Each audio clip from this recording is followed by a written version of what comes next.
Hello, hello, hello, hello, everybody. Welcome, welcome, welcome. Thank you for stopping by. Hello, Margot and Val. Hi, how are you doing? Hope all is well. Uh, Margot, you said hello to all, made it from the star. I have been home today with a call. Too bad. Hope you feel better, but I'm glad you feel well enough to be on. So thank you so much for that. Hi, Robin. How you doing? Thank you for stopping by. And I want to say hi to everybody that's out there in Facebook land and YouTube land. This morning when I got up, my Facebook was out, and I found out that it had some type of outage for hundreds of thousands of people, but I thought I was being hacked.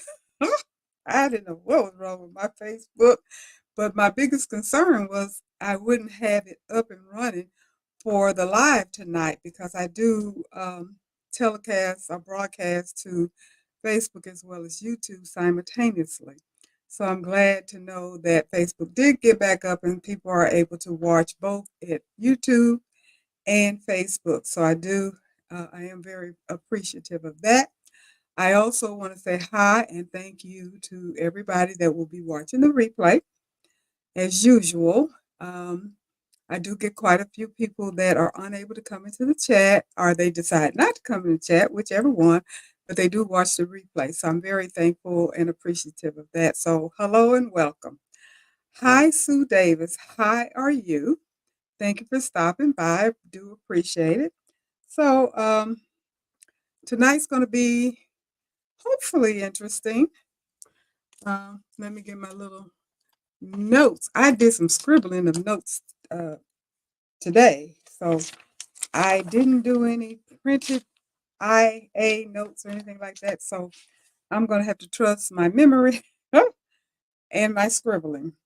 But I did find out. Well, I I did some studying. I did some research. I did some viewing of videos and reading and so forth and so on to try to discuss this topic, and because I know it's very popular. It's popular. Everybody wants to know how to make money and how to make the money, how to price to make money. So that's what we're going to be talking about tonight in a little bit. I don't like to start before 10 after. That way it gives everybody a chance to that's going to pop in. Most of the people will have popped in by that time. So we'll just chit chat for a little while and until we get some more people in. But I do appreciate those of you that have come in early. And Robin and Val, we will be meeting tomorrow night. Hopefully, if you guys are joining, hopefully we will be able to use the same idea and everything that we used last week, and we won't have the big snafu again like we did last week. So the numbers that I sent you guys via email last week that worked, try those again tomorrow night if you're going to pop in. And like I said, I'm hoping that is going to work for all of us because that was kind of crazy. That was kind of crazy, but nonetheless, it worked out. We were able to get together and view everybody and do what we do. And tomorrow will be our last night for this particular so long. And then we're going to discuss the reveal. And Val, you say you hope you can find them. I will send it to you again. Um, if I can find it, I will try to resend it to you from last week. Um,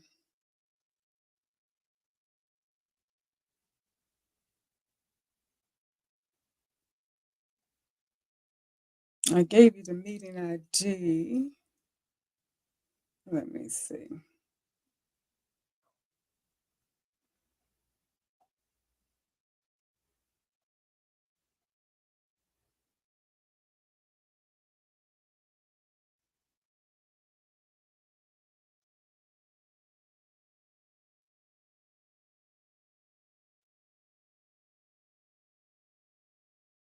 I wanted the one that I sent that had the password and the ID in it. That's what I'm looking for.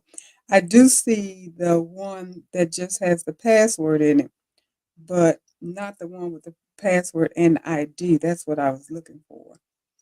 So that's what I'm looking for.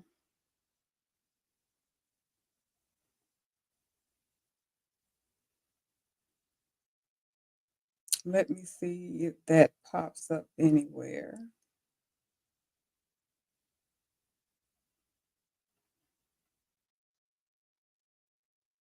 Got so many things up in here. You can't find, when you're looking for something, you can't find it.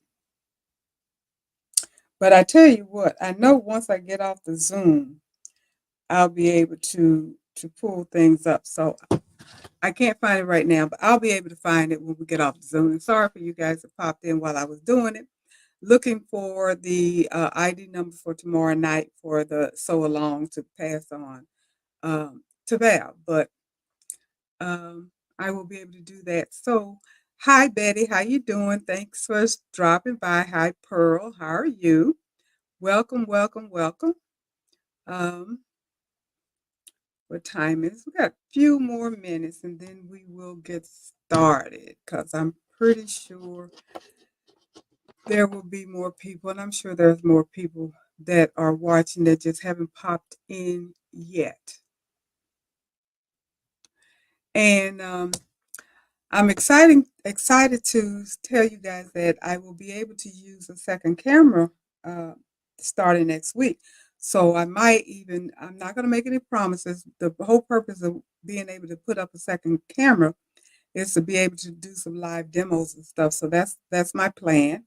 And hopefully I will be able to do that. I'm not going to make a promise for that tomorrow, for next week. Who knows? I might not, but I don't want to make a promise because I don't like breaking promises. And you never know what's going to happen. But by the time I put the information about what the subject is going to be, then you'll know. And Robin, you said you haven't sewn because heart problem, but you will be. That's okay. It doesn't matter whether you've sewn or not. And I don't know if everybody will be done tomorrow night or not. It really doesn't matter. Again, we will discuss when we want to do the reveal, but stuff happens. Stuff happens. I do know that Taisha got in touch with me and she's feeling a lot better. And she was able to finish um, her runner. So that's good news. I wasn't sure if that was going to happen. And so if you haven't finished, don't worry about it. Don't even worry about it. I don't know who else it would be that may still be working on it. But like I said, we can talk about all of that tomorrow night. No big deal. So it is now 10 minutes after 8. So I'm going to go ahead and get started with our topic information tonight. Because I think this is something that, matter of fact, I know this is a question that a lot of people are always asking is what to charge for their items, um, including myself. I have never ever been comfortable in making a decision as to what to charge people um, for my garments when I make them. And unfortunately, I pretty much believe that I have shortchanged myself. Matter of fact, I know I have. And pretty much believe it.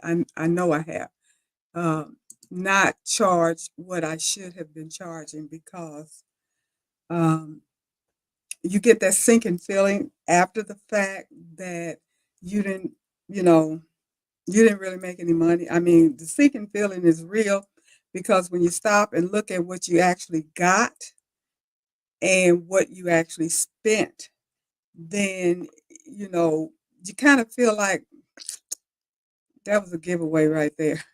I should have charged more, but it's too late. And I know a lot of times we have the fear of overcharging.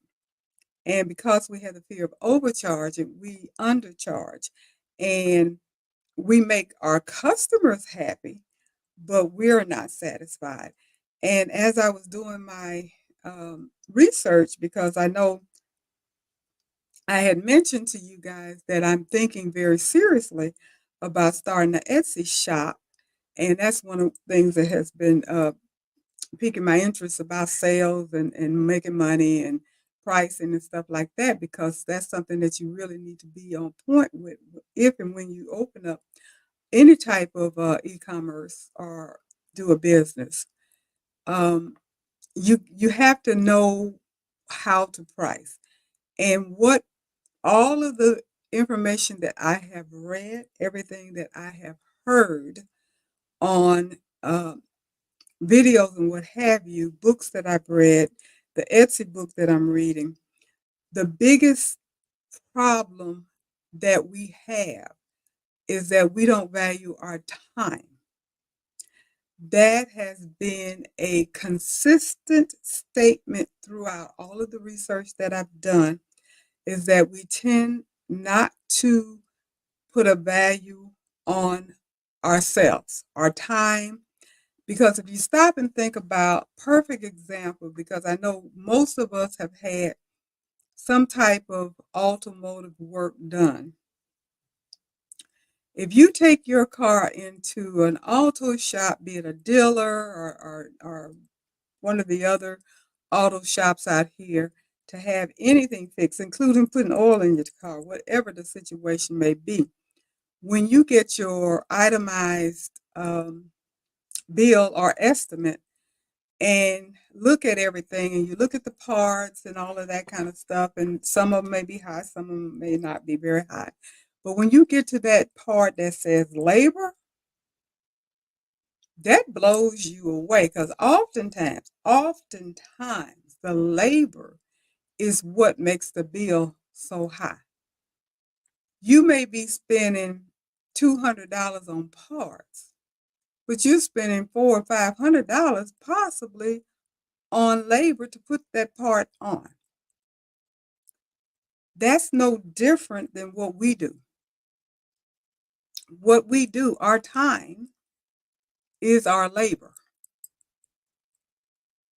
When you go to back to the scenario about the auto shop, the labor is time plus skill.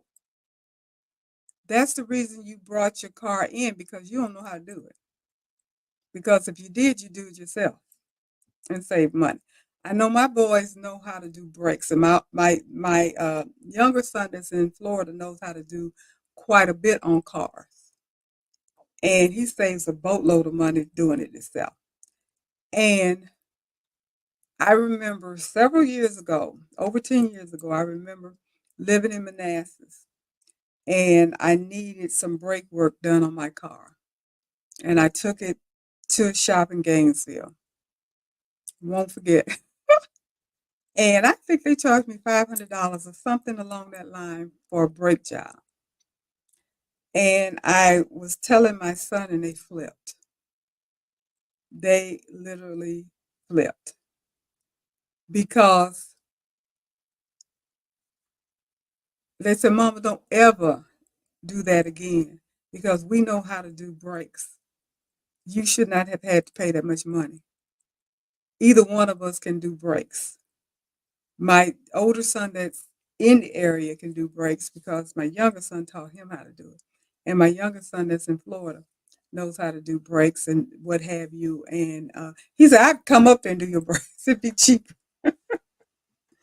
But you pay for the labor and your skill. That's what it is. So when we're doing our embroidery, any of our crafting, whether we're quilting, embroidering, sublimation, rhinestones, making baskets, whatever it is that we do, because all of us do some type of crafting. We may or may not just do embroidery. I think most of us on here do some embroidery plus other stuff. But whatever it is that we do and we make the decision to sell it, we're selling the ability that we have to do it. We know how to do it. If the person that hired us knew how to do it or had the equipment to do it with, then they wouldn't be hiring us. They do it themselves, unless they just don't feel like it or whatever. I mean, there are times that we know how to do something, we don't feel like it, don't have the time or whatever, we'll pay somebody else to do it. But that's the whole point. There's a value there. Time. Time. I was listening to A-Dub today. He has a video talking about how to charge. And the main thing that he focused on was time. And he said, what is your time worth?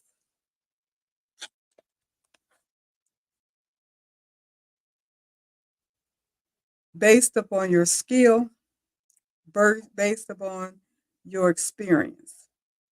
And how much do you make on your regular job? He said, if you still work or if you used to work, you know what you were being paid for whatever that skill is that you have. And I made mention of this a week ago and then even a week from that because it's always going to be the same. When you start a job, whether you're fresh out of school or you've been working elsewhere or whatever, but when you start a brand new job, they offer you a salary and you decide to take it, whatever that may be. You're at whatever level that is that they have offered to you and you've accepted. Now, you have absolutely no intention, if you're going to stay at the job for any period of time, you have absolutely no intention of staying at that same pay scale year in and year out and year in and year out. Your goal and expectation is to continuously increase in salary. Many of you know that I used to be a nurse years ago. Didn't make no money. Nurses don't make no money. Okay, please believe that. They make a decent living, but compared to what they do, they don't make money. But anyway, way back when we made no money, it was ridiculous what we got paid. I left nursing and went into pharmaceutical sales. My initial salary as a pharmaceutical rep with no experience, I had to be trained, was only a few $1,000s more than what I was currently making. I said roughly 5,000 more. However, I took into account it was no longer a job, it was a career. And those are the exact words that I said. I said, this is a career. Oh my goodness, this is a career. Because I knew that the potential of growth was there. There were other things that came along with the salary per se. So it wasn't just that hourly wage or whatever. You looked at everything. But again, my thing was it's a career because I knew I may not be getting the top dollar now because I remember my uncle was saying, well, that amount of money ain't no big deal, you leaving St. Louis and packing up and, going into a venture you know nothing about. But that's my uncle. But that amount of money, that's not a lot of money. It was more than what I was making, which was important to me. But it also had perks. It also had benefits. It also had the opportunity to grow. And that's exactly what happened. Over the course of the years that I worked as a pharmaceutical rep, I went from a 5-figure to a 6-figure, which was a goal that I always had. As a kid growing up back then, a 6-figure job was like a dream. Who in the world going? I mean, I worked in the cotton field chopping and picking cotton, so making 6 figures was like an impossible dream. And to be able to accomplish that was a goal. But basically, my skills improved, thus my pay improved. So I said all of that to say the same thing about what we're doing now. As we get better at what we do, we deserve to charge for that. So we have to charge for our time. If we do nothing else, we have to charge for our time. Now you have to decide how that's going to work. And I was listening to, I think his name is Henry Ma from Racoma. I think it's the CEO of Racoma. and he has a couple of videos that talks about pricing. And he said you have to make a decision what you want your hourly wage to be. Once you have decided what you feel you are worth and what your hourly wage is, then you use that calculation to figure into how you're going to earn that doing a job. If you're going to do hats, which was a good example, and you get it wholesale and you get your hat for $2, $3 or whatever, you have to at least double it, if not more. And you have to add into your, say, $15 an hour at minimum that you want. Let me see if I wrote down what he said, that he wouldn't even consider doing anything. He stated that he would not even consider a job if he didn't have at least a 60% profit margin built into it. So when you are making a determination about what it is you're going to do, you have to determine how are you going to get that 50%, 60%, or whatever that profit is that you decided to do. I have heard people say, and I agree with them, they won't even turn their machine on, period, for less than $15, period. So basically, I don't care if you come in here with a one-letter monogram, that's going to be at least $15, period, because I don't turn my machine on for less than $15. That's what this person was saying. And then it goes up from there. Those are the things that we have to take into consideration when we are serious about making money and doing a pricing. We have to take the fear out of I'm overcharging people, because when we shop elsewhere, there is no fear. Go to the grocery store. Go to the grocery store. I promise you, there's no fear there with that price. Go anywhere. Order something off of Amazon. Go into Target, Walmart. Go into uh, to any store at the mall. Anywhere you go and shop, that price is there. And whether you think that item that you're looking at has that value or not, that is their price, because that is what they are expecting for the consumer to pay in order to get that profit that they have built into it. And you have to not feel guilty about making a profit, because that's the only purpose of having a business. It doesn't make sense to have a business to sell your merchandise if you're not trying to make a profit. Unless we are doing our embroidery simply for a hobby, and there are some of us that are. We love it so much that we do it simply for a hobby, and that's fine if that's where you are. But if you're doing it with any thought in your mind at all that I want to make some money, then your initial goal has to be to make a profit. And you have to determine, which is something that I have yet to do. I have not done it, but I'm doing, like I said, I'm doing my research, because everything that I'm doing now is to help me as well, because I need to make sure that I'm going to make some money if I'm going to step out into this venture. And you have to take into consideration everything else that goes into doing the job, because um,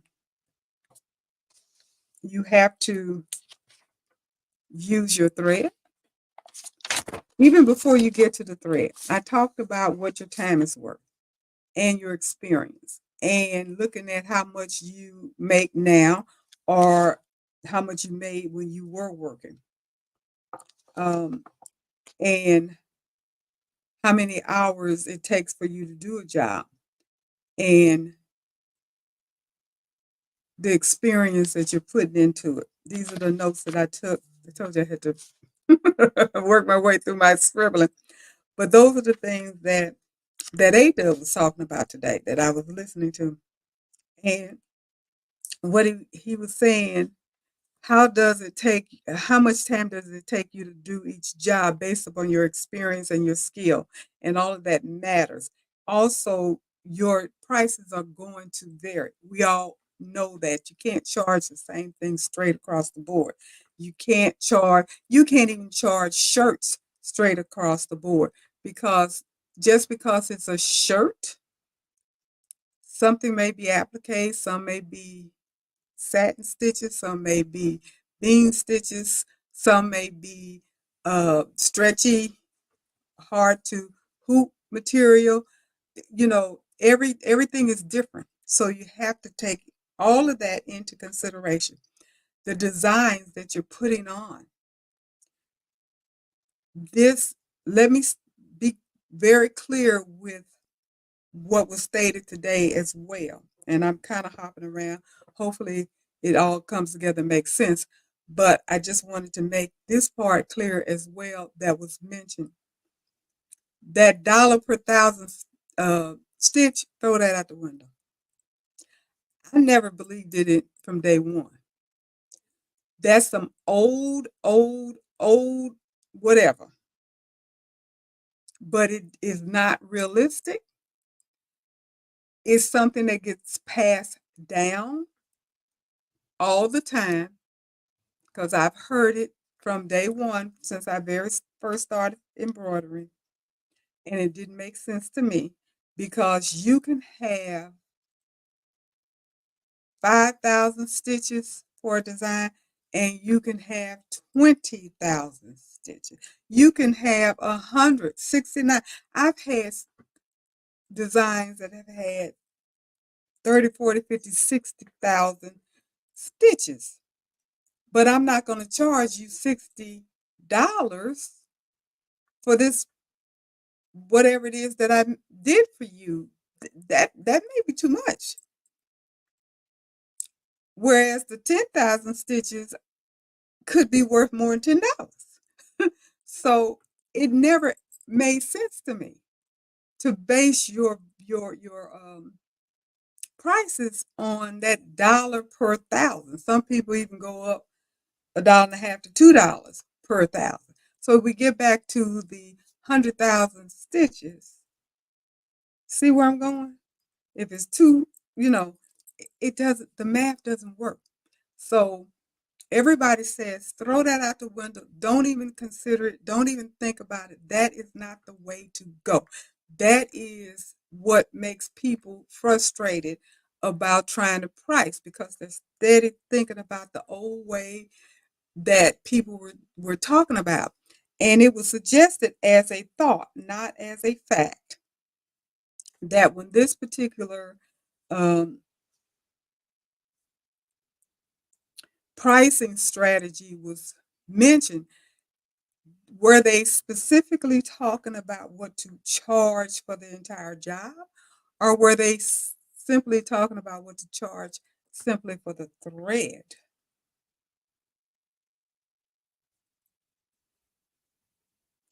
Now, I have heard with some of the videos that there's two things that you should definitely double in price when you're making your price. Double the price of your wholesale blank. If you are able to buy wholesale, you definitely need to double the price, if not more. Like caps and stuff, they suggest more. But if you paid $10, if you got it for wholesale, you probably may have paid $5 for a shirt. Some shirts $2.50, whatever. But whatever it is, that needs to be double. So that's why they strongly suggest that you provide your own blanks for your jobs. And I agree with that for several reasons. Even Jeanette talks about that when she's talking about sales and stuff like that, and she has a business because you want to be able to replace it if you need to. When you can't, when a customer brings their own garment, you risk the chance of potentially messing something up. and then you have to replace it. And if it's something that you can't replace, then that's a problem.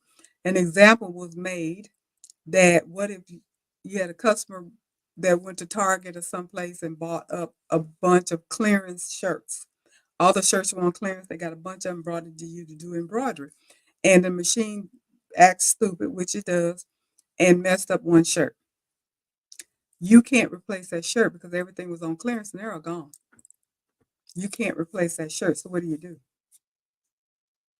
That's an issue. Some people have written in their contract that if they mess something up, they're not going to replace it. They're not held responsible for it.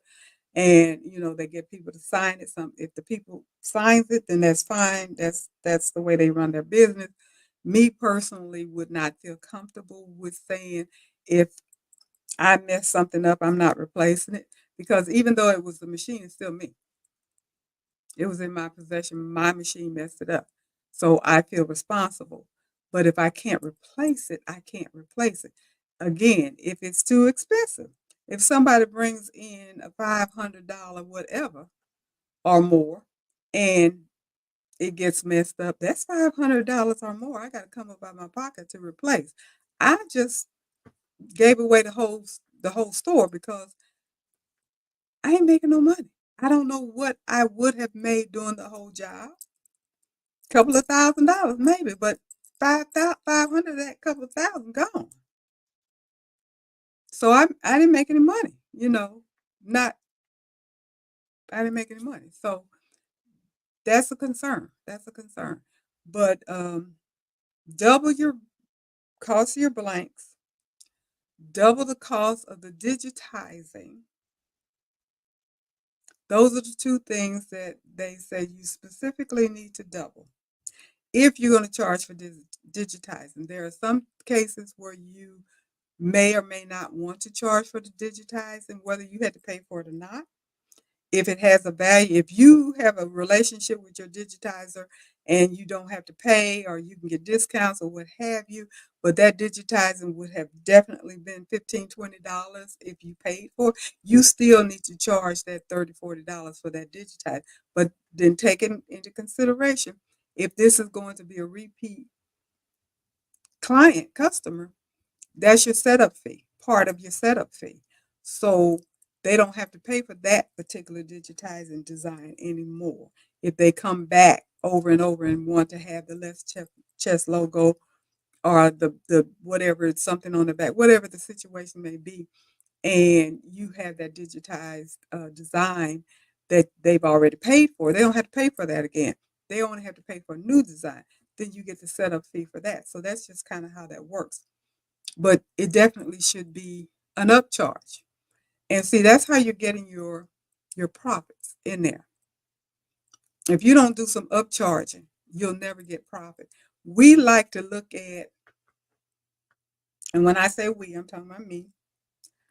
Okay, I paid $10 for the shirt, so I'm going to charge you $10 because that's what the shirt costs. Now, I didn't charge you taxes, and I didn't charge you shipping, which was dumb on my part. Instead of it being $10, it should have been $15 because I had to pay tax and I had to pay shipping. But I try to get free shipping, so I'm not passing what the shipping would have been because I'm trying to buy stuff and everything where I got free shipping, so there's no shipping charge. But then I got extra inventory because I'm trying to get this free shipping. So that part. Then you got thread already. You got stabilizer already. So you're not charging for that because I already got it. You're going to use it. And how much is it going to really cost for a sheet of, whatever, few dollars, whatever. So that's all built into this $20 that I decided that I'm going to charge you, or $15 or whatever it is. When you get all done and add that time and you wrestled with this design, you realize you didn't make any money. Perfect example. I did a bunch of kids and I learned my lesson. You have to charge more for kids stuff than you do for adults. But anyway, I did a bunch of kids shirts, little bitty shirts. The hooping and measuring to get it centered was a lot more time consuming than it was for the adults, because the adults, I put it on the hooping station. I had it all lined up with the numbers and everything, so everything's going to fall in the same spot. Bam, bam, bam. With the kids, it wasn't, because I don't have a kids hooping station where you can plug it in with the numbers and stuff and everything's going to be the same. Plus you got your 2 T's and your 3 T's and your 4 T's, so everything is moving around. So I literally had to take the measuring device that I have and measure everything and put the snowman there and mark it and everything to make sure I got it all lined up on every shirt. Time. Then once you get everything stitched out, because they're kids, you got to turn that shirt inside out and iron on that um, tender touch. Turn it back over, fold it up, put it in the bag. Time. But I didn't charge no more money for the kid shirt than I did for the adult shirt. And I was not happy. Hadn't done it before, didn't think about it. Lost money, lost money. And I knew I was losing money as I was doing it, because I was realizing how much more time and work I had to put into doing these children's shirts versus doing the adult shirts. And it became extremely obvious to me that I had made a big snafu in what I quoted as a price, because I did a flat across the board. Didn't matter whether they were adult or children, whether they were big shirts, small shirts, I didn't do it. I just did a flat across the board, and I lost money big time. Lesson learned. Won't do that again. The other thing is, this is what I've learned about an Etsy shop, which can be equated to anything that we do as far as selling. If we tend to sell too cheaply, people don't view us as professionals or that we do quality work, because we're not competitive with the norm, where they would go elsewhere, maybe a brick and mortar, that they would consider a professional shop. Now tell me why people tend to think simply because you have a storefront that you're professional, but if you're at home, you're not. I get that all the time, and that just drives me up the wall, because where I do my work has nothing to do with my skill level, my professionalism, or anything like that. But that seems to be what a lot of people tend to equate to a home-based business versus a brick and mortar business. And we have to stop that. And one of the ways to stop that is to be more competitive with our prices. So I see a lot of comments. I want to take this second and stop and look at some of the comments, because I don't want them to get too far. People may be asking questions. Hi, Taisha. How you doing? Thanks for stopping by. I'm glad you feel a lot better, better enough to join us tonight. Um, Hi, Marina. How you doing? Thanks for stopping by. And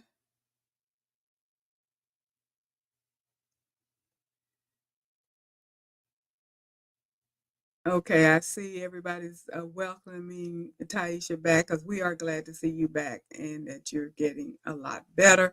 I see where you say it's slow, but you're concentrating on your well-being, so you're doing a lot better.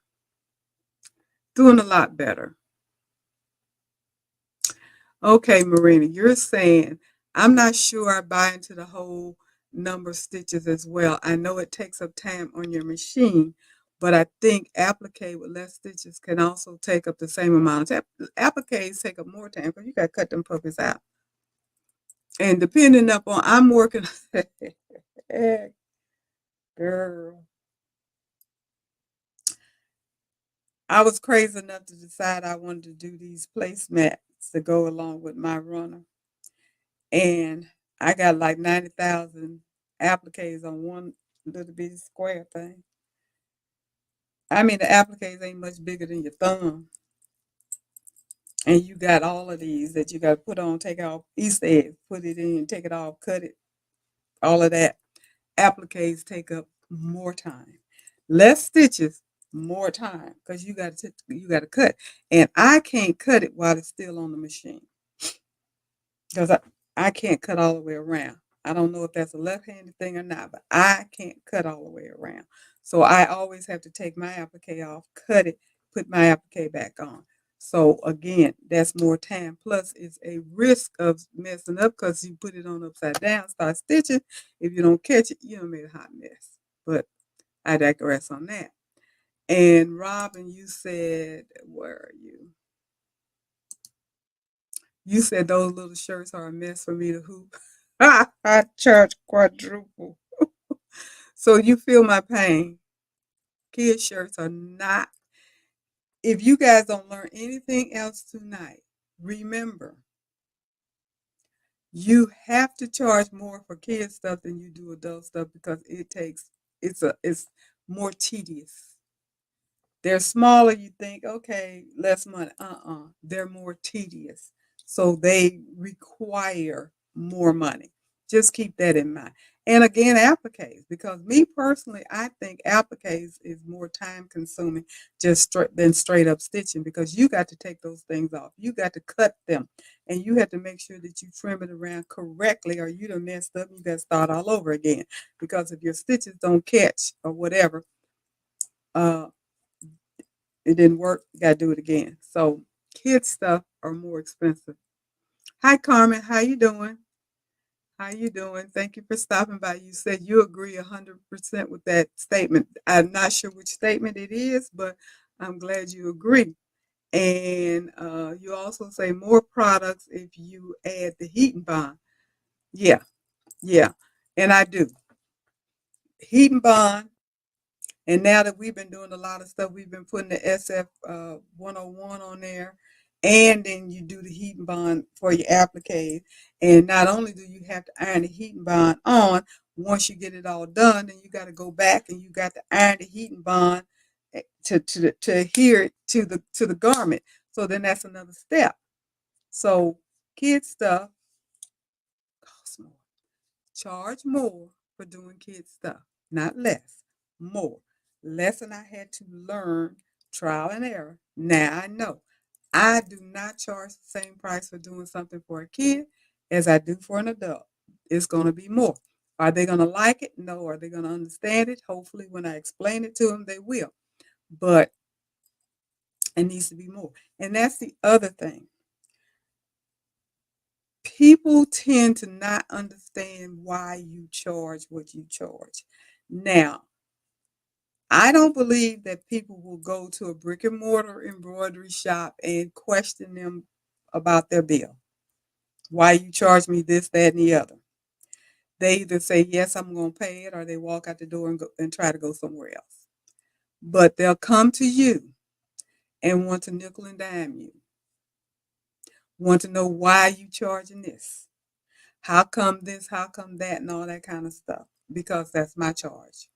Now, I'm not saying to be rude, and I'm not saying don't be empathetic, because if you don't know, you don't know. Before I started doing embroidery, I did not know, and I always questioned why embroidery was so expensive. I didn't understand because I had no clue what embroidery entailed.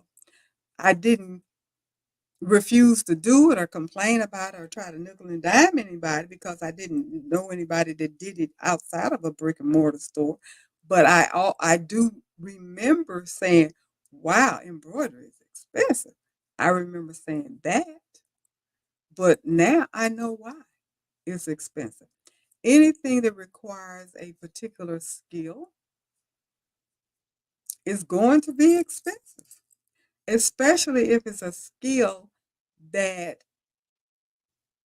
is people have to learn it. It takes time. It takes practice.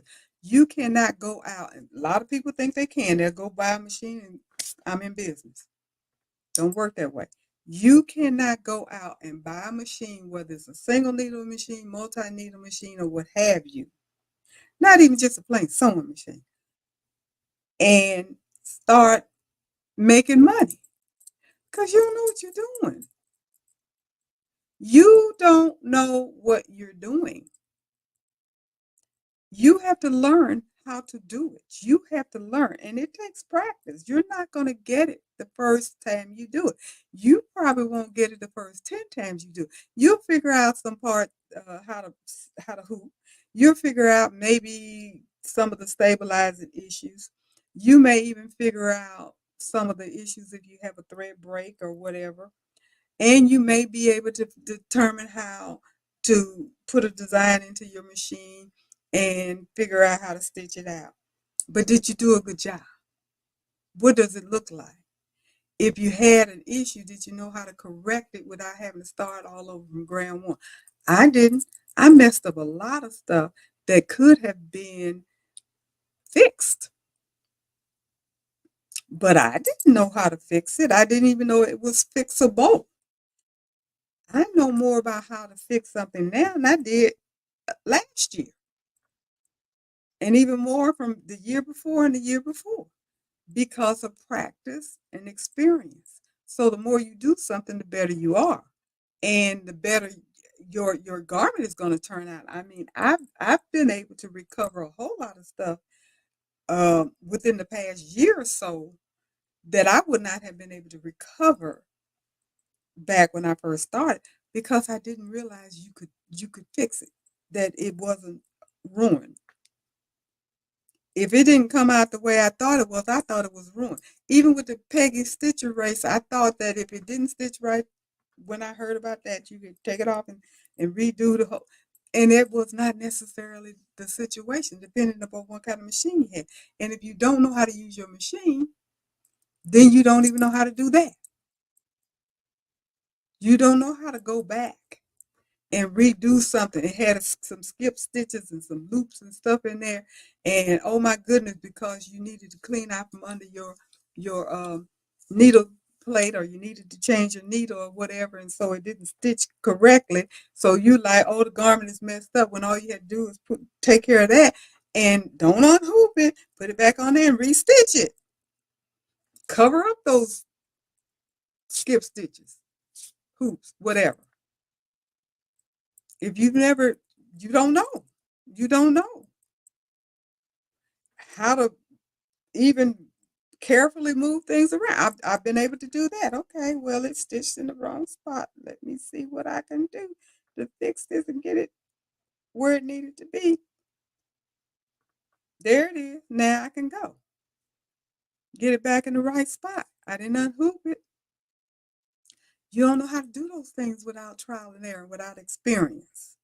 That's going to save you money because every time you ruin a blank, that's money. That I had a whole bag full of ruined items as I was learning.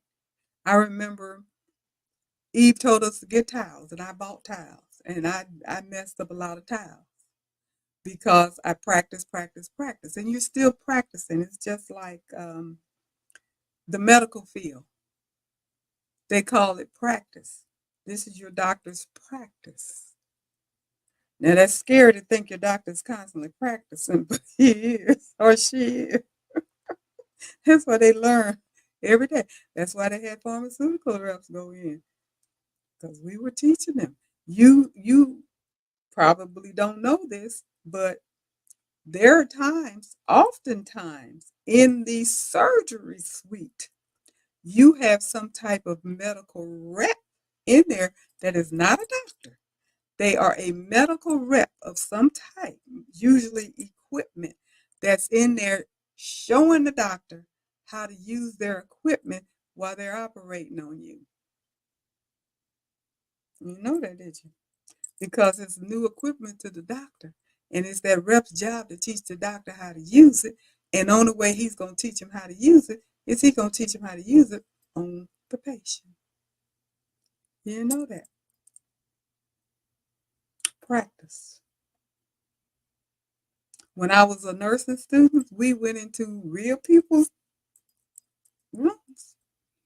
My very first injection ever was on a real live patient. Practice. So you still practicing when you do when you're doing your embroidery. You're practicing, you're learning, and you're getting better and better and better. And you need to charge for that. You definitely need to charge for that. Um, Carmen, you said, I feel I use more products to make sure they are a quality product while brick and mortar cuts corners because they can, because they are able to charge. They have this particular Henry Ma from Ricoma talked about that in the video I said today because, of course, he's trying to sell his machines and everything.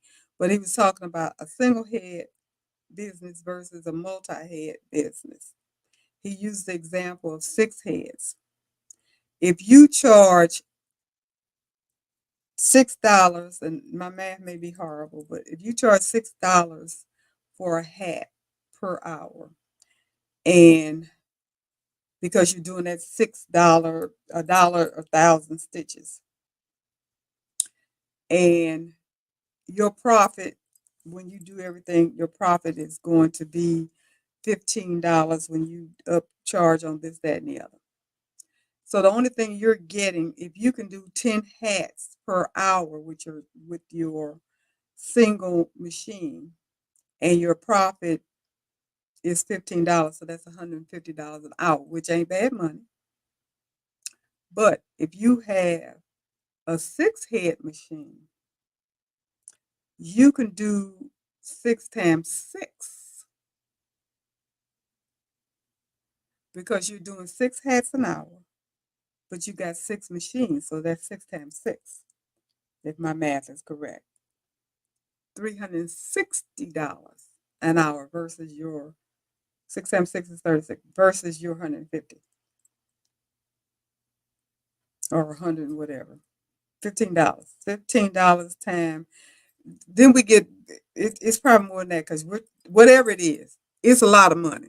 Don't me and math ain't friends, but whatever it is a whole lot more money than what the single head is going to make. Even though $150 an hour is not bad, but that multi-head company is raking it in. Where another part of that example, he said, if you got a 50 hat order, it may take you 3-4 days, maybe, to get that order out. Where the company that has the 6 heads can get it out in 3 or 4 hours, so they can take on more jobs. You're stuck for 3-4 days before you can take on another job, whereas they can take on 2 jobs that day. If they can do the 50 hat order in 4 hours, then they got 4 more hours for that day at least to do another job. So they could do twice as much. So that's one of the reasons why the brick and mortar stores, especially if they got that kind of business going, um, they cut corners because they moving and grooving. They moving and grooving. They're not looking at the quality as hard. Maybe some of them, I'm sure, do, but they may not be looking at the quality as closely as we would be when we know this is all we got. This is our bread and butter. If we don't give you a good hat, you're not coming back. So all I got is my $150, and that's it. And who knows when I'll get another one.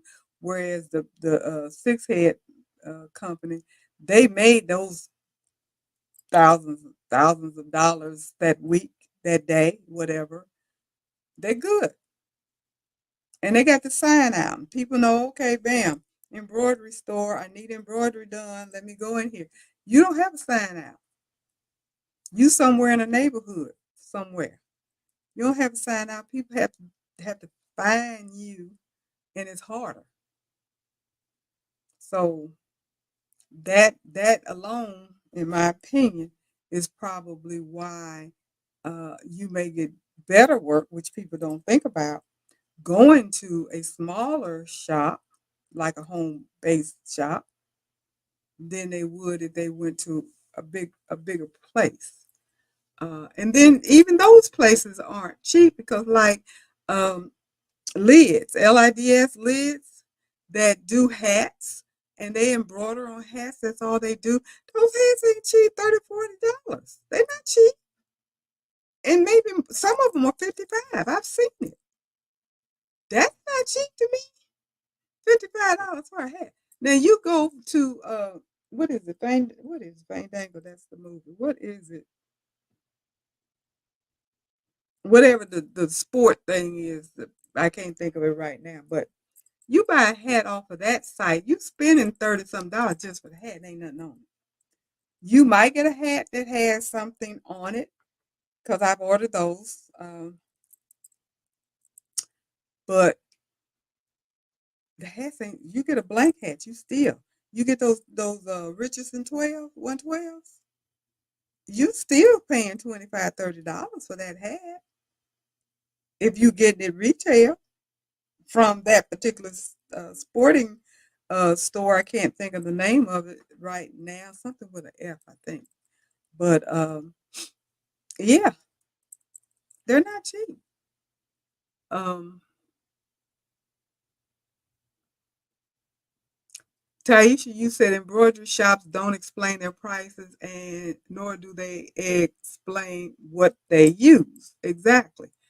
Um, and you said you paid $35 just to have the school name, no logo, put on your grandson's shirt, and you had to purchase your own shirt and take it to the shop.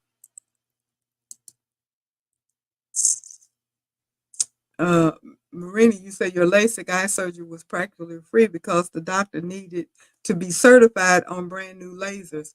And yep, I'm that idiot that agreed to be the live kitty with your eyes at that. But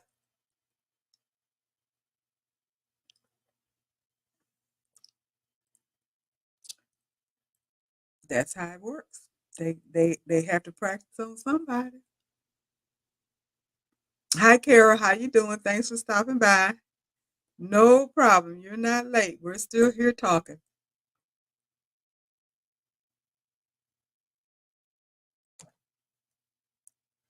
So,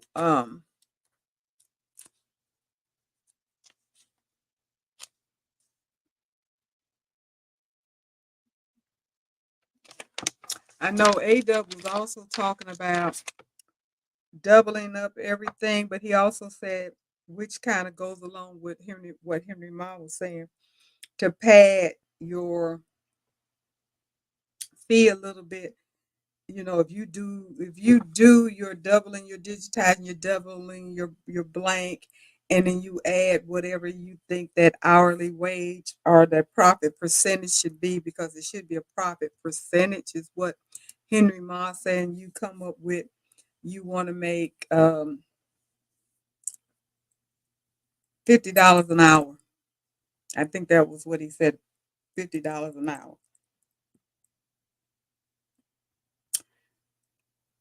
Pad it a little bit because you have to add a little bit more time for unexpected issues, kind of like a buffer.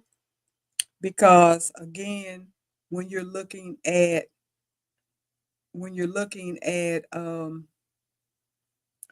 do you think is you can do for an hour? Because I back to these shirts.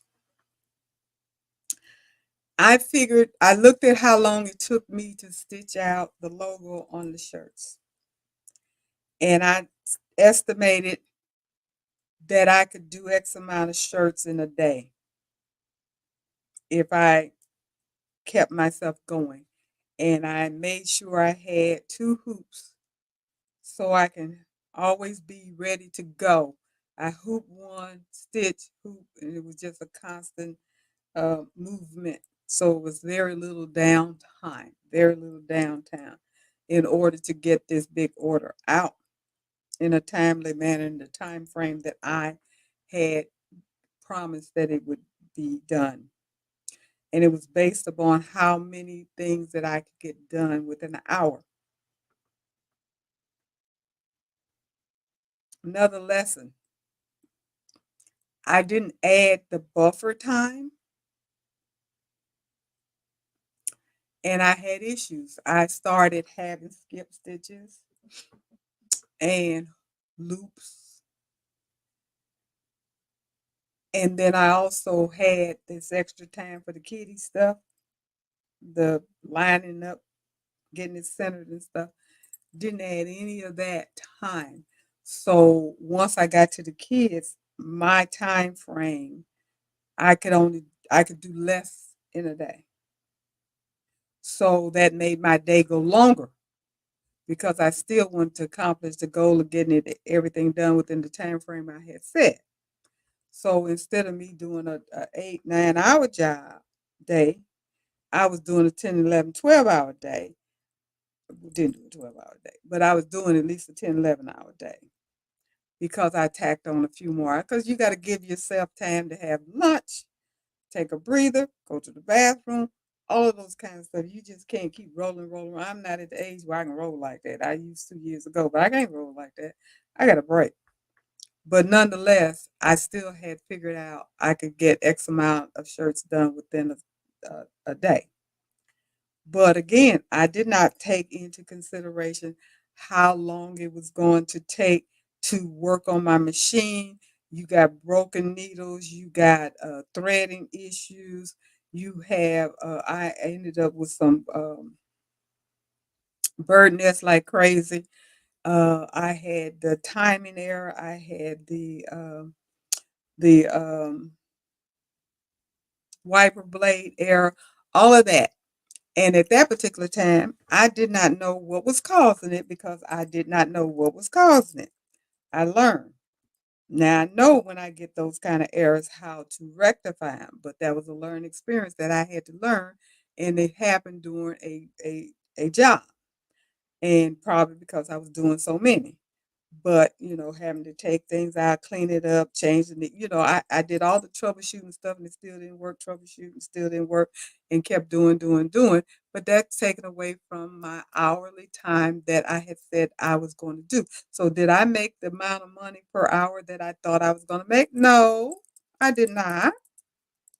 So again, like I said, I realized kind of halfway into the job that I had messed myself up and had significantly undercharged because I didn't do it the way it should have been done.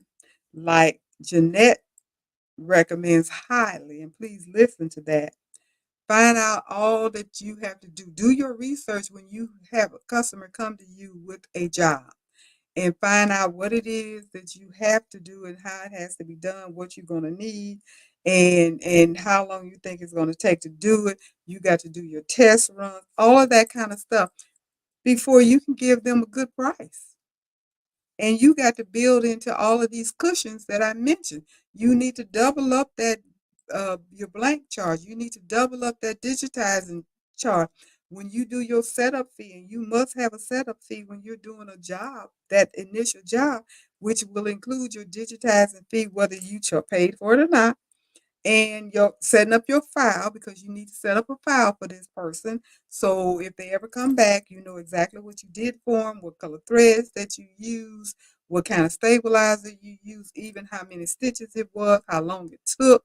All of those kinds of things needs to be in your note in a file.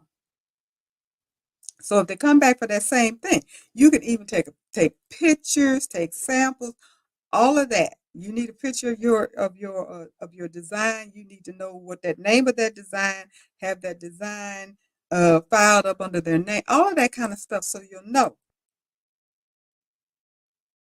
And you may even want to put that particular design on a USB port by itself, labeled and everything. So when they come back, you can pull that out and do that again, and you got their stuff, and you go go rambling and looking for it and all that kind of stuff. And even if you got it filed correctly on your computer and stuff like that, to me, I think that's an extra step that could be beneficial as far as saving time and making sure that you have it. And you need to charge for that USB stick. So can your price get a little pricey? It can. And then that's when the next thing comes in. If you're going to have a business, once you start determining what you potentially may charge for certain items, because you need to have it, you don't need to just be figuring it out every time you have a client. You need to have an idea what this is going to charge, what you're going to charge for certain items. You need to have a kind of an idea, and then you adjust that based upon that particular job. And once you come up with a general idea of what you're going to charge for a design on a shirt that is between these stitches and that stitch count, then you do your research to do what they call comps. Like if you know anything about real estate, they do comps for the neighborhood and the surrounding area, and that's how they list your house or decide what you could possibly sell your home for based upon other homes that are comparable to your home and their value. Same thing with the embroidery. What will the market bear? What can you charge for your service based upon what other people that are doing the exact same thing charge? And when I say the exact same thing, I don't mean embroidering. I mean t-shirts, hoodies, blankets, whatever it is that you're embroidering on. How much do they charge to do that particular job with those amount of stitches and that type of design and that particular material? Those are the things that you have to look into and get an idea. They recommend that you check out Etsy, Shopify, Google stuff, just kind of get a feel for what it is people are charging for the exact same thing that you do. And then figure out how you can fit into that mix. You don't want to be too high. You don't want to be too low. You want to be somewhere near the upper end. You don't want to overprice yourself, but you definitely don't want to underbid yourself either. You need to be, and I'm not even saying you need to be in the middle. It's nothing wrong with being up a little bit because, again, the whole purpose is to make money, not to be a charitable organization. It is to make money. And there should not be any guilt or shame or anything in that goal, as long as you know that you're doing a fair price. And then the other thing that I thought was really good, and I'm glad it was mentioned, once you do all of that, then take a step back, look at that price that you determined for that particular job, and then ask yourself honestly, would you pay that amount of money for that item? Yeah, I pay that much. Of course, you're going to say that because you did it. But honestly, would you? Or you might want to ask a friend that knows the business. You don't want to ask someone that don't have a clue what embroidery entails because they may say yes, they may say no. You might get a feel out of them, but is this something you should rely upon? Because if they say no, I wouldn't pay that kind of money, girl, that's too much. You know how we are. Mm-mm, I can go to TJ Maxx and get that same towel for $5. I ain't paying that. You go over there to the clearance rack. That ain't who you want to ask. That's not who you want to ask. And then you might have the friend that may say it just because they want to be friends and they just want to, appease you. Yeah, yeah, I think that's good. Yeah, yeah, I'd pay that. But would they? Have they ordered from you? Did they ask you to give them a discount because they're your friend?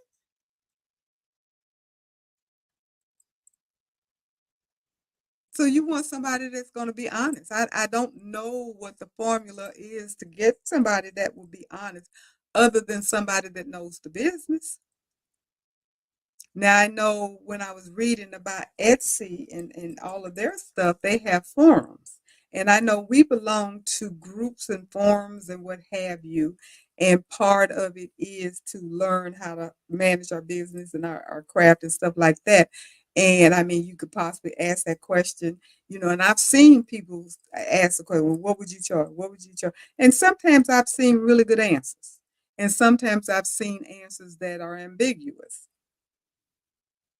Most of the times I see answers saying you ain't charging enough. And I'd be honest about most of the time that I see people saying you're not charging enough money, which I oftentimes agree that the person isn't charging enough. But then that the other part of that is your locale. So it's so many bits and pieces in this pricing thing. That's why that question always comes up, what to charge. And unfortunately, I don't think me, you, or anybody else. Good night, Danielle. Good night. Thank you for stopping by. See you tomorrow night, Danielle, hopefully. And um, it's extremely difficult to tell somebody what to charge. That's why this pricing question continues to be asked. And that's because you got to, it's so many parameters and there's so many moving parts and there's so many variables because you have to take into locale. What one area will bear does not necessarily mean the other one will. You may be able to, say, for instance, you live in California. California is expensive as all get out. New York. So if you charge $75 for something, that may be looked at as a bargain, whereas you go to Alabama somewhere, Mississippi or Louisiana or who knows, wherever, Midwest, and ask them for $75 and they look at you like you've lost your mind. Which would be probably fair because they may be able to get that same item for 50 or less. I know the thing that stood out to me a lot moving from the Midwest to the East was the price of rent and the price of housing.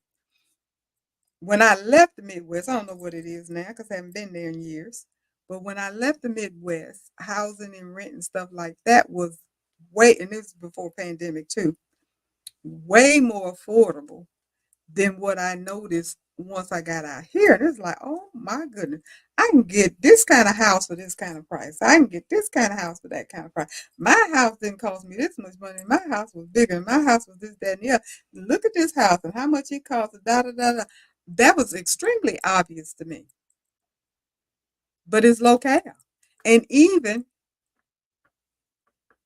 when I had my last house built,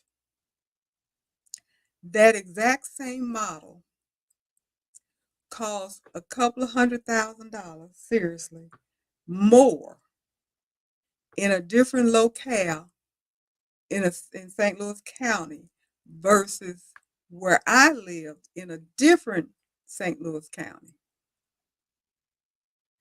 One was a little bit more upscale. The other one where I moved in was more of a newer area. And it was that much of a discrepancy, but it was the exact same model. Exact same model. And it was like, but that's how it goes. Same thing it would be with your prices and your embroidery and stuff like that is because of locale. So even though you do all of this preparation, all of this thinking, all of this figuring out using the math, and there are different math calculators and um, when I say math calculator, I'm not talking about a regular calculator. I mean there are different software calculating programs that people have designed to try to help you figure out how to price your items. There are some that are more simple than others. Some are so intricate. I mean, I saw one that went all the way down to your electricity, your space in your house, um, the water. I mean, the size of the stabilizer that you use, the amount of thread that you use, the bobbins, how many bobbins you use, what need. I mean, and all of that counts because you're using all of that kind of stuff. But I wouldn't want to have to do that every time I did a job. I That would drive me crazy if I had to do that for every individual project. You need an accountant for that. You need somebody else to do that. You're a small one person business. That's time consuming. Unless sometimes you can break all that stuff down and I guess if you did it a few times, you probably could break it all down and have it ready to just input because your space is not going to change. So that's going to always be the square footage. Uh, whatever percentage of your machine based upon what the machine costs, whether it's paid for or not, you can break that down how much it costs over the life of the machine and how much it paid for it and divide that out to how many whatever's and come up with whatever that's going to be. Your thread, you can assign how much you're going to assign to how many stitches, whether it's a penny, whether it's two penny, whatever that's going to be. I mean, it's ways of doing that. They even talk about the size of the stabilizer based upon how much you paid for the roll and how many you can get, all of that. I've seen those calculators. Like I said, they drive you crazy, but it's out there. It's available. So you can search, you can Google, you can go on Etsy. They do have them if that's something that you're interested in. And you might want to try it out and see if that's going to work for you to help you figure out how to come up with a price for your garment, for your item. And this can also be translated to other things other than embroidery. I know I've spoken specifically on embroidery, but I do realize that there's other crafting things that we do, and I've seen different um, crafting calculators and what have you out there that you can look up as well, sublimations and DTFs and all of that kind of stuff. All of that stuff is out there. People are realizing that we all need help. But once you have come up with your own idea and formula how you're going to do it, and I know that I'm in the process of trying to figure that out because I'm hoping to be able to open up a shop. I've pretty much made up my mind I'm going to do it. I've read pros and cons. I've read all of, well, I haven't read all of it because I'm still reading, but I know it's a whole lot. It's more to opening up an Etsy shop than having something to sell. All of the back behind the scene stuff that you have to do to get your shop up and running is very interesting, and time consuming to say the least. But I guess it also shows whether or not you're committed to it. And then once you do all of that, then I guess that means that you're gonna try to stay up with it. And if you don't put in the work, from what I've been reading is you got to put in the work. Once you put in the work and then get your shop up and running and get your items listed, then there's no guarantee you'll get sales, but usually if you put in the work and do all the stuff, you'll start getting some sales. And the more work you put into it, the more sales you can get probably. And there are pros and cons, but I feel like I'm up for the challenge because I know that I can make a good product. And I'm the type of person that I've always believed this all of my life is that if you can do it, I can do it too. I don't think anybody's better than me. And if other people can do it, then dadgummit, I can do it too. It just depends upon how much effort I put into it. And what I've always said, I may not be able to do it as quickly as you, but that don't mean I can't do it. So with that being said, I do think that I can and will be successful with that. But it is not, it ain't no picnic. I can tell you that right now. It's not a picnic. And that's what has intrigued me specifically with this pricing situation because you got to get that, you got to get that right. You have to get that right or you're not going to make money. And I know for the past 3 years that I've been 3+ years now that I've been doing embroidery and getting better and better and better. I've not made money. I've sold things, but I've not made money because I have not priced anything correctly.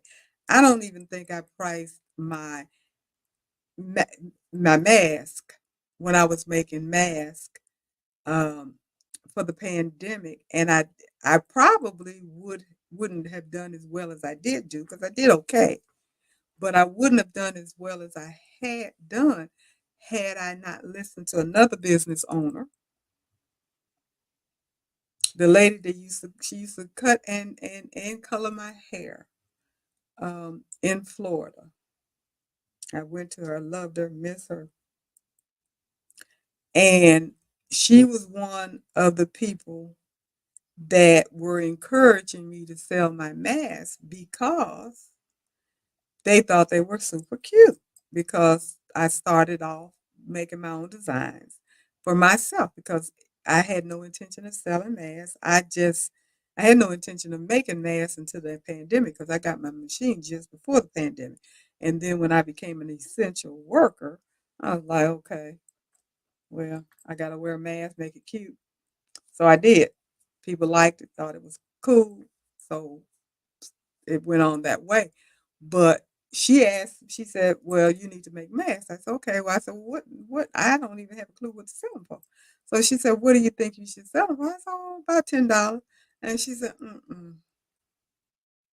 no, honey, that ain't enough. And I'm thinking to myself, really? She said 20. I was shocked. I was really shocked. I didn't think that they would sell for $20 a mask, but they did. I didn't have people push back on. I only had one person, and that person didn't really push back. It just wasn't in their budget. But it was a doctor's office, and she said it wasn't in her budget. And I told her, "I'm sorry, I can't help you." And it wasn't because I would have done it. Probably, I would have done it. But the main reason I didn't do it, in all honesty, is that she had been referred to me by another customer that I had another doctor's office that I had charged them $20 per mask. And I said, there is no way that I'm going to come down on my price when that person referred you and they paid that much money and they find out what I said, I ain't gonna mess myself up like that. People talk. So I told her, I said, I'm sorry, I can't do that. So that was business I lost. But it was like, it wasn't right, it wasn't fair, and it wasn't something that I felt that I should have done, and I didn't. So with that being said, stuck to my guns and I did listen to the person that recommended that I not only sell masks but what to charge for it. And like I said, this was a business person. So they knew what the market would bear. They knew the value of what I was doing. I didn't because I definitely would have totally undersold. uh, underpriced making masks because it was not cheap making the mask, and it was time consuming the way I made them and everything. So I would have been giving it away, and because of what she did for me, I made decent money. I wasn't mad. She should have followed me here because that was the only time I think that I really priced something the way it should have been priced. But from that point on, I don't think I've been pricing anything that I've made correctly. Um, so,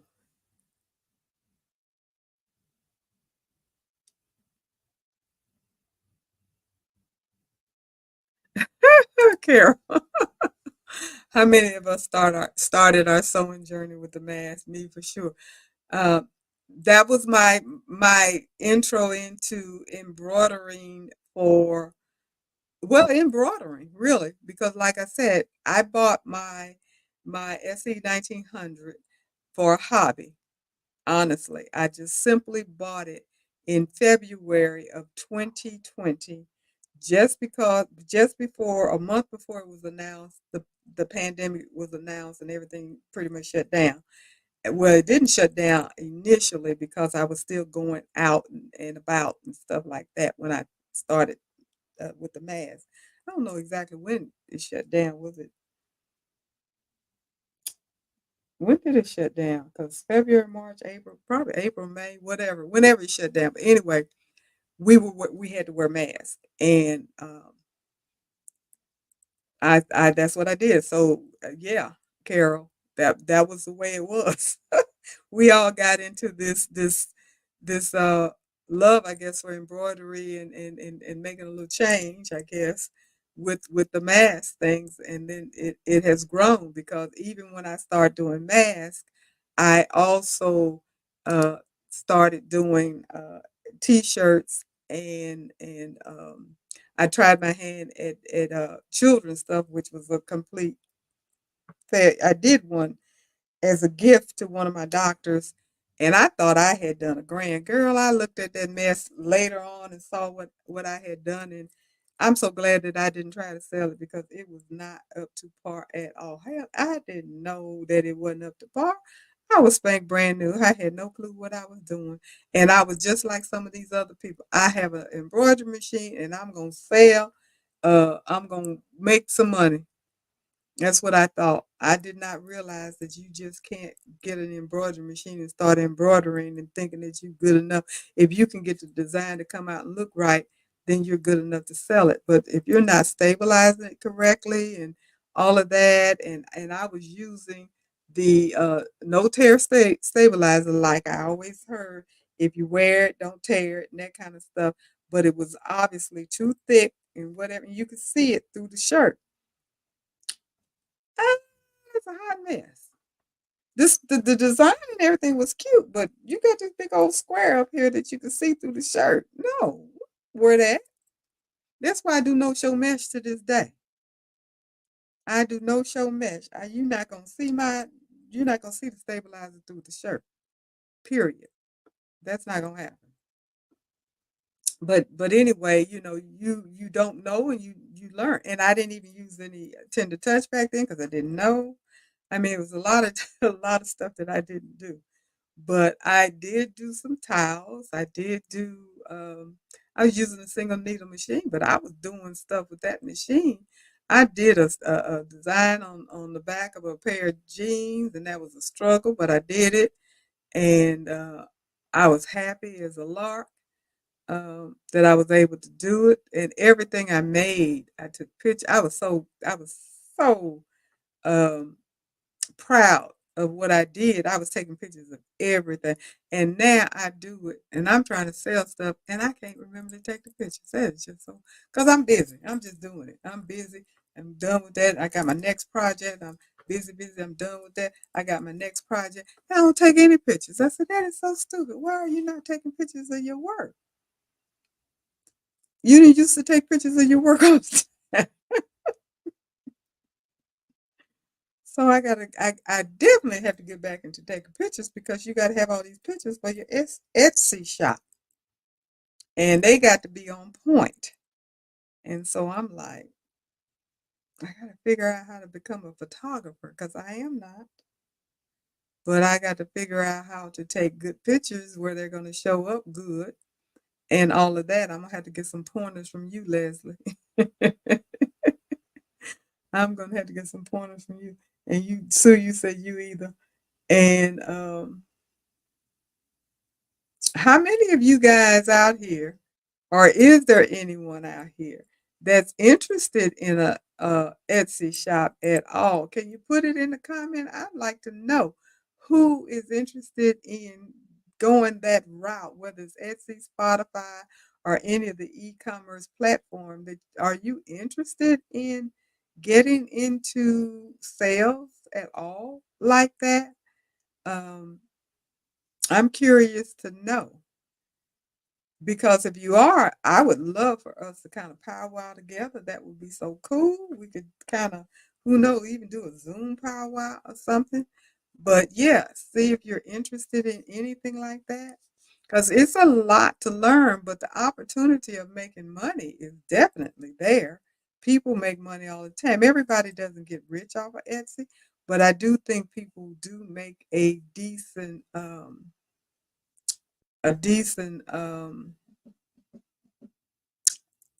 don't even want to say a decent income because it still depends upon what it is that you're trying to do. I met this young lady when I first started embroidering.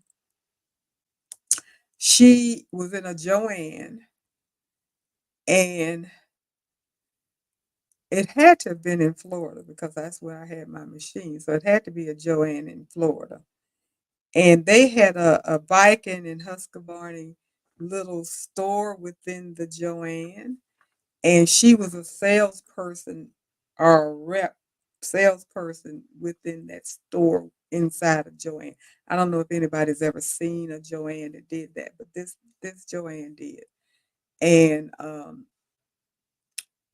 everything inside that store was Vikings, Husqvarna machines and thread and stabilizer and all of that stuff.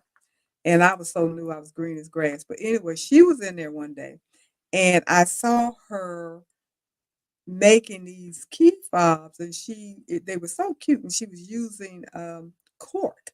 She was using fabric and cork, and I had struck a conversation with her, and she told me that she was a student, college student, and this was her part-time job, and she was also, you know, making a little change on Etsy. I think she told me her shop was doing relatively well. She made about $10,000 a year, which for her was pretty good because this was just a hustle for her because she was a student at school, and she sold key fobs. And so that was actually the first time I had ever heard of Etsy, to be honest about it. And I thought that was pretty neat, that she was able to do that as a side hustle and make a little change and put it out there on Etsy. Never thought about, I'm green as grass and new as all. I don't even know what I want to do or how I want to do it. Plus, I was still working full time, so it wasn't like something that I was trying to pick up, because I don't even think, matter of fact, there's no thing. I hadn't even started my YouTube channel. I hadn't done none of that. I'm just spank brand new, just trying to figure out how to use my machine pretty much. And I was in Joanne buying material for mass because that's what I did, and struck up that conversation. But yeah, she was making a little change off of Etsy. Now you say, well, $10,000 a year is not a lot of money. No, but when you're a school student and this is just a side hustle for you, that could pay for books and different things that you need. I don't know if she stayed in the dorms or stayed at home or whatever, but that extra little change can go a long way.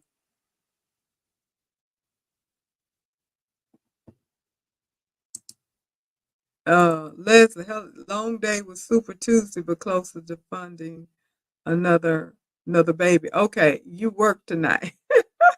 I don't think everybody knows exactly what baby are you trying to fund. What are you trying to get? Um,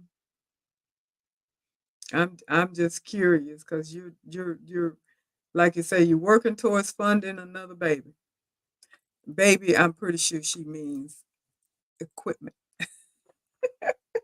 Are we talking about the scan and cut? What are we talking about? I don't know.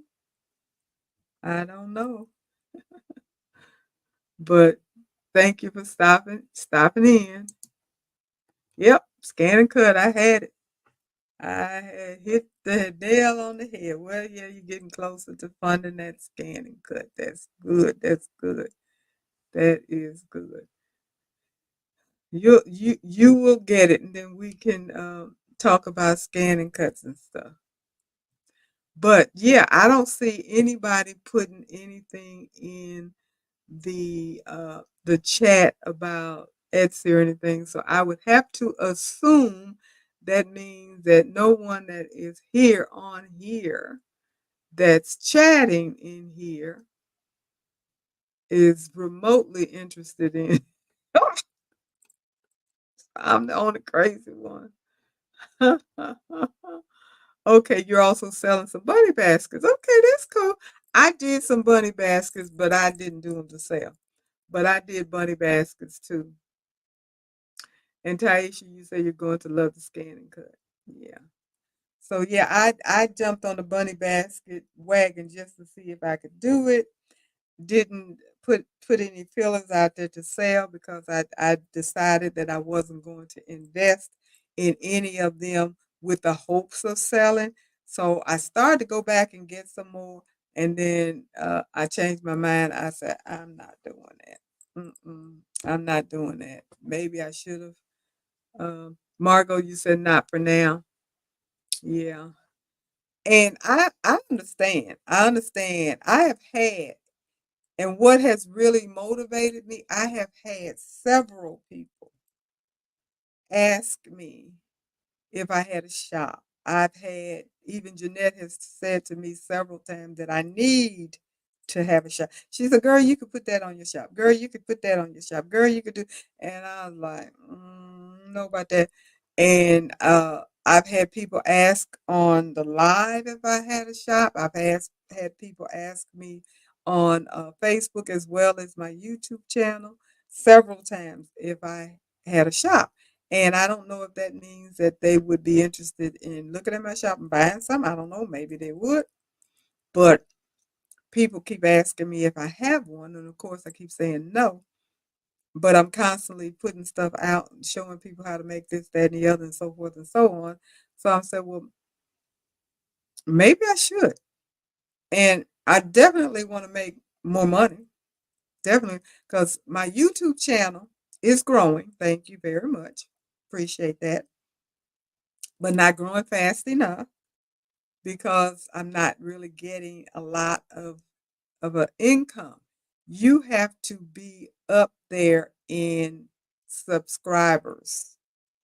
And when I say up there, I'm talking about way past 50, 60, 70,000 subscribers before you start making anything that makes sense. And those that are really making decent amount of money are like 100,000 on up. I ain't nowhere near that. And I'm not gonna say I won't be ever. I never say never. All you need is that one viral video and off like a rocket. And you never know when that's gonna happen because a lot of people go viral and have no clue that they're gonna go viral. You don't know what it's gonna be of someone's interest that would make it go viral. I don't do anything that's scandalous or anything like that that would make people want to everybody in the world to look at. And I don't know if that's what it takes to go viral. It is not. Some things go viral when people do really wonderful acts of kindness and this stuff go viral and stuff. So I don't know. But I need to figure out a way to make more money, and that's the bottom line. You know, I am retired, And when you're on a fixed income, every little bit helps. And I'm at the point where the hustle is real, and I got to hustle. So I'm looking into it seriously. It's going to keep me active and busy and doing what I love to do, and that's the best important thing. If you're going to do any kind of work or do anything that you love to do, it doesn't hurt to make money doing it. Because my husband tells me all the time, "Well, you're always doing this, that, and the other. You need to make money. You need to make money." I said, "Well, I do make a little money, yeah, but that ain't enough. You need to make more. You need to make more money." And I'm always wanting things. That's another reason why you need to make more money because I want more toys. More toys. I want more toys. There's a lot of equipment. Ain't got no room for it right now, but there's a lot of additional equipment that I really want to get and explore and I would like to do um more rhinestones, more different types of sublimation because they got the sublimation as you guys that sublimate where you can do it on dark clothes or the DTF, DTG. I don't even really understand the difference between the DTF, the D. One is the film and one is the garment. So I think I know what it means, but which is better? I don't know. They got both machines. And then embroidery uh, has a DTE now, which is this huge machine, but they have direct to embroidery. And how the thing works, I have no clue. If you go to the impression expo, and there's one that's going to be in Atlantic City this month, the end of this month, for anybody that's in this area. If you go to the impression expo, you may see it. There is an impression expo that's going to be in Texas. I forgot where, and I think that's like in August. I think so. But I know they were at the one at Long Beach, and that's the one that John Deere did his video from that I talked about last week. And brother was there, and they was showing the machine that does direct to embroidery. And of course, they had a lot of different stuff, and it was. I looked at about three different videos where different companies were videoing at the Impression Expo in California, and they said it was heavy on DTF. So I guess that's the big trend going on now. Everybody is moving towards DTF. Um, Decorating apparels is, the thing. And we fall right into decorating apparels with the embroidery, with the rhinestone, with the sublimation, with the DTF, DTG, all of that, white tone, um, toner machine, printer machines, all of that. And so um, the business is not dying, it's growing. The business is not dying, it is growing. There is room. Now, what they have stated was that because of the high price of goods now, mainly grocery, people are not spending money on things that are not so much of a necessity at this moment. And so some of that spendable money has decreased a little bit, which would affect our business somewhat. But for some reason, they don't tend to think it is. Now, with that being said, I don't know if you guys have heard. I did look at a video this week as well, where Joanne Fabrics may most likely be filing for bankruptcy next week. Um, but they're thinking about filing a Chapter 11, from what I heard, which would help them to reorganize and basically they would be taken over by their lenders, and the lenders would be running the thing. It will still be Joanne's fabric, but we don't know how that's going to change. We don't know if it's going to change for the better or the worse, and we don't know how long that process is going to work, because if they're still not able to generate enough money to pay their lenders, then they probably will be completely liquidated and file a seven or whatever, and there would no longer be a Joanne's. But for right now, that doesn't seem to be the case, but it is um, in the news. And it's pretty much true, because it's been reported by Bloomberg and a lot of different reputable outlets that they will be filing a Chapter 11 sometime next week.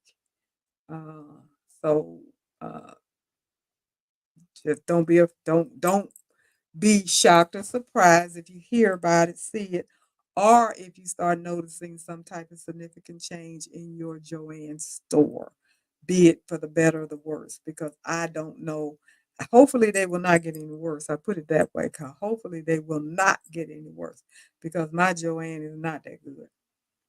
But thank you, Margot, for thumbs up, please, everybody. I have my little streaming thing going by, so I appreciate it if you guys would give me a thumbs up. It is definitely necessary to keep the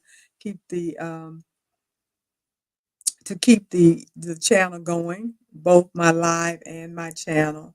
It is so necessary, and it is very much appreciated. Thumbs up, share, subscribe, all of that. Hit the notification bell so you'll know whenever I come back on. I'm on every Tuesday night at 8 p.m. Eastern Standard Time, and I do upload videos to my channel regularly. So make sure that you hit that notification bell for both, so you will be notified to be able to keep up with what's going on. And I will be keeping you guys abreast to what's going on with me as far as Etsy shops and things like that. So hopefully you guys will do that. And I know that there is so much to think about when it comes down to pricing. And I hope that I gave you a lot of different stuff that people are saying. I know there's nothing concrete, can't do concrete. That's the point that I wanted to make. No one can tell you specifically what to charge for your items. That's why people always ask the question, and always had the concern and query about what to charge, because no one can honestly tell you what to charge for your item. You have to figure that out yourself. What we can tell you is what not to do. And if you don't remember anything else, remember that you must consider your time. That is number one. Your skill level, your time, your experience. You are the labor. So you have to take into account of your time, and you definitely need to figure out how you're going to make at least a 50-60% profit from your business, because that covers your time. You have to look at material and what you're using, and what your expenses are as far as your material that you're using. Those are like the parts of a car that you have to pay for. You got to pay for your car, your parts, and you got to pay for your labor. So those things you definitely have to take into consideration. You have to look at your locale and do your comps and compare what it is that you want to charge to what people are charging for what you have. Try your best to get wholesale blanks if you're going to be selling anything. There are a lot of places that will sell wholesale blanks to you, and you don't have to have a business license. Don't think that you can't get wholesale because you don't have a business license. Don't think that you can't sell on Etsy without a business license. You do not need a business license to sell on Etsy, and you do not need a business license to uh, buy wholesale blanks. So take that off your plate. Don't say, "Well, I can't do it because I don't want to," do all of that. You do need a business name for Etsy. You have to have one. There are a lot of other recommendations and stuff that they recommend, but as far as wholesale blanks, get all of your supplies that you can at a wholesale price that is going to be help you boost up your profit and keep honing your skills. Learn as much as you can about how to do a project. Learn as much as you can about your machine. That's very important because you will be surprised how you can fix mistakes if you know how to operate your machine. If you know what the capabilities of your machine are, you will be surprised how much you can fix something. Because I know this baby back here, this 1055X, has a lot of stuff that you can do that can get you out of trouble.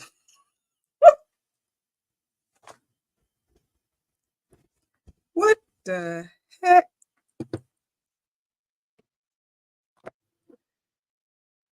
Okay, I don't know if you guys can hear me, but oh my goodness, what happened?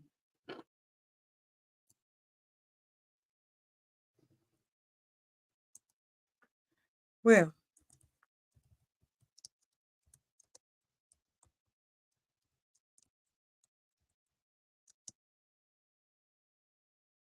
okay, so you all can hear me. Good. I do not know what happened. Uh, the camera just went out,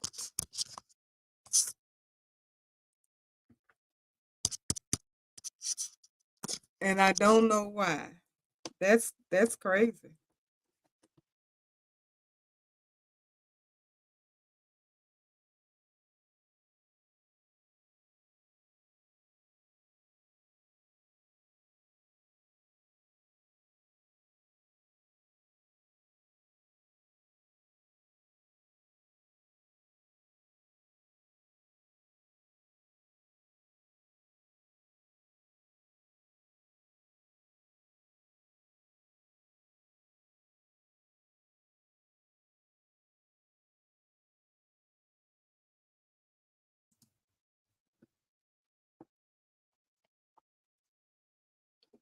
I can hear you, but can't see you. Can you hear me now? Cause this is now I don't hear you or see you. Okay.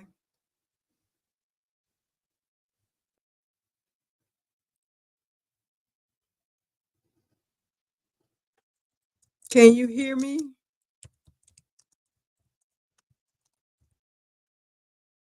Can you hear me still?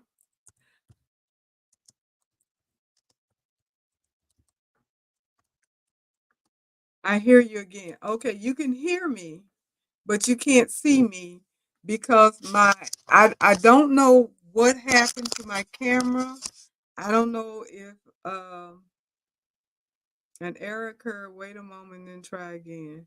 What in the world?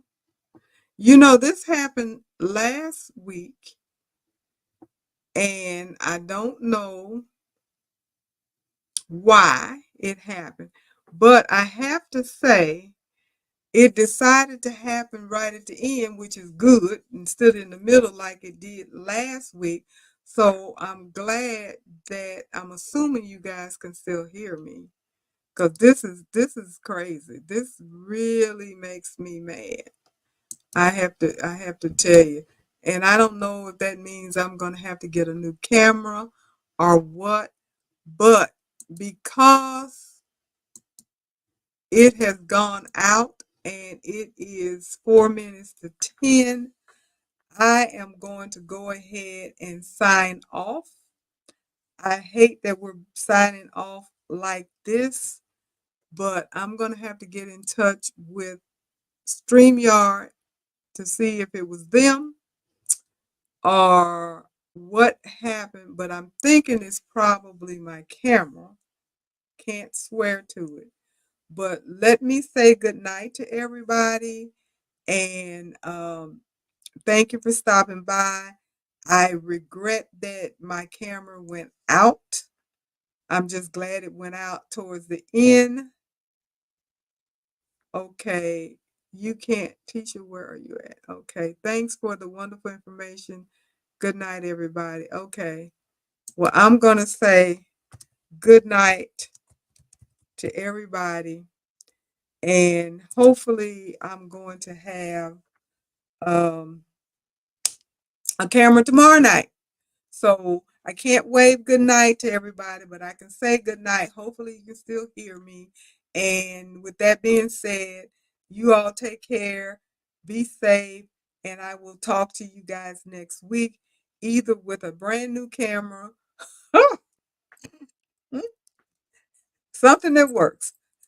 Take care. Bye bye.